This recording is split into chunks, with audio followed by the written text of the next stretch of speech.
In the year 1858, Toronto was just an afterthought in Canada. Montreal and Ottawa were above and beyond Canada's biggest cities, and the railways of Canada were still in their infancy. But the Grand Trunk Railway would build Toronto's first station that year, and by 1873, something bigger was inevitable, and they would build on top of the existing station with a design featuring a trio of towers along the side of the station facing Lake Ontario, with the central tower stretching over 100 feet high. An absolutely beautiful design. They truly don't make them like they used to, and this station would have 3 tracks entering both sides of the station. This station would open on July 1st of 1873 as the largest and grandest passenger rail terminal in all of Canada at the time of its completion, and over the next 2 decades would come to host the Canadian Northern and Canadian Pacific passenger trains in Toronto, making it a union station as it was a union of the railways under one roof.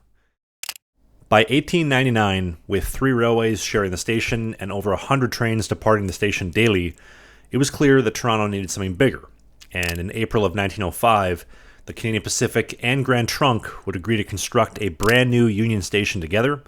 But for the next decade, almost no progress was made since they rarely agreed on anything, and World War I did not help by putting a strain on any materials necessary to construct it.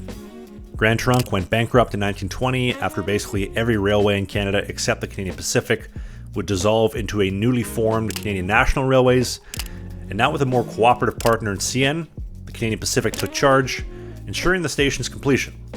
The new station was officially opened on August 6th, 1927, and although the building itself was never completed fully until 1930, if you ask locals in Toronto today, they'll all tell you they're still working on the station to date. It's a never-ending construction project that never seems to get finished, but the station's exterior was composed of smooth Indiana limestone with 22 columns marking the official entrance inside, and inside lies the Great Hall, featuring an arched 26-meter high ceiling, and that ceiling was engraved with all the cities that were connected to Toronto by trains leading out of Union Station.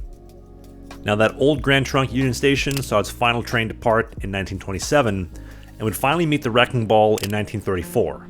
A real shame, absolutely beautiful station, but the present site of that Grand Trunk Station is now home of the UP Union Pearson Express, which offers direct service by train from Union Station to Toronto Pearson Airport. And long before the Canadian Pacific even completed today's Union Station, they were planning to erect Canada's newest and grandest railway hotel to date. Across the street from Union Station stood the Queen's Hotel, as you see here. Built in 1843, the Canadian Pacific had long wanted the land that it stood on, but one of the owners absolutely refused to sell it. But when he passed in 1925, 2 years before Union Station was completed, his other co-owner wasted no time getting a deal done with CP. The Canadian Pacific would purchase it, and the Queen's Hotel was swiftly demolished, and between 1927 and 1929, construction on a new state-of-the-art luxury hotel would commence. She would be composed of the same Indiana limestone used on Union Station, with a signature letter H design to allow maximum sunlight into all the windows of the time, crowned with dormer windows atop the striking central tower, rising to a total height of 400 feet, 28 stories high, and would earn the title for not just the tallest building in Canada, but the entire British Empire at the time of completion. And if you think this design looks familiar, you're not wrong. The same architects actually designed the Chateau Laurier in Ottawa, Fort Garry in Winnipeg, and the Hotel Macdonald in Edmonton. Oh, and the Hotel Vancouver?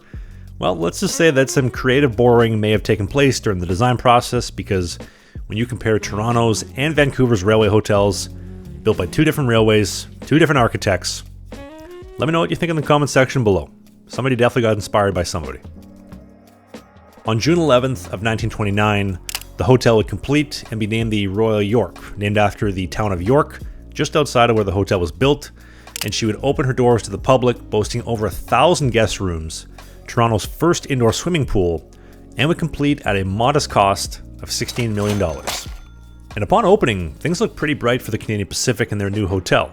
It was an instant success, but the crash of 1929 was only 4 months away and would plunge Canada into the Great Depression, and with that, train ridership would come to a screeching halt well into World War II, and with that, so did the hotel's occupancy.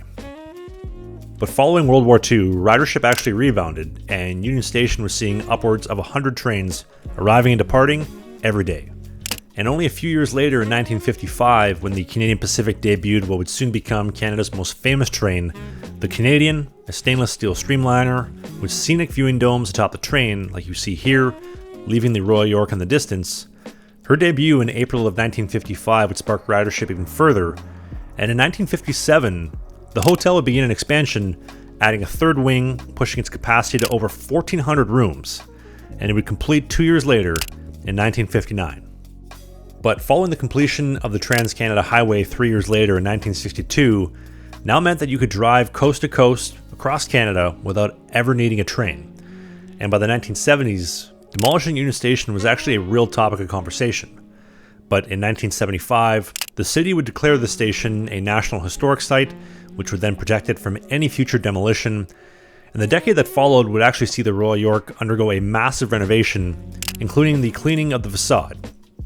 And although the 1950s saw all of Canada convert to diesel locomotives, the decades of steam locomotives powering up outside the station and hotel, releasing soot into the air, would begin to build and stain the hotel's exterior, as you see here. And following some extensive elbow grease to clean it, she was back to her 1929 look shortly after. And over the decades since, the hotel would serve countless passengers arriving from Union Station, from JFK to Queen Elizabeth. I mean, the hotel was even a personal favorite of Canada's most popular Prime Minister, Justin Trudeau, who spent more nights here than at any other hotel in Canada.